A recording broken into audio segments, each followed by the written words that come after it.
I have a bromeliad sold in the houseplant section and a pot full of corks to show you a tip on how to decorate your front door. This is us in our winter home near Palm Desert, California. And what we're doing is we're going to add some color that's going to last for months, literally 6 months, from these bromeliads, which you can buy in your houseplant section. I actually bought these at the grocery store. Now here's the tip. You see these cool containers that I have, they're terracotta pots. I am not going to remove the bromeliad from this plastic pot, and I am not going to actually plant it in potting soil in the clay pot. Instead, I'll do a trick that a lot of designers use, and that is I will leave the bromeliad in its pot. It has plenty of root room. I don't necessarily want it to grow larger.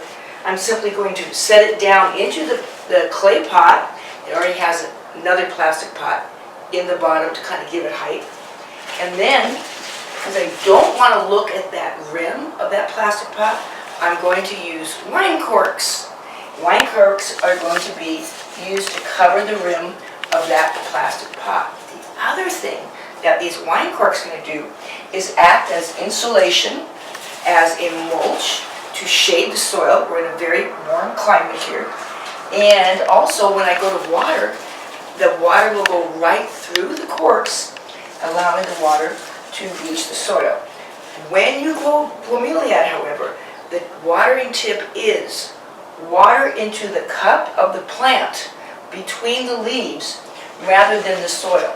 I water the soil maybe once a month, but I water this cup that's formed in here of the leaves. That is where I put the watering can, and I only water when I see that all the water that is in that crown of the plant has evaporated. Bromeliads will rot if you water them too often. So be very careful with your watering, and you too will have plants that are cheerful and healthy for 6 full months. This has been Marianne Binetti with easy answers for great gardens.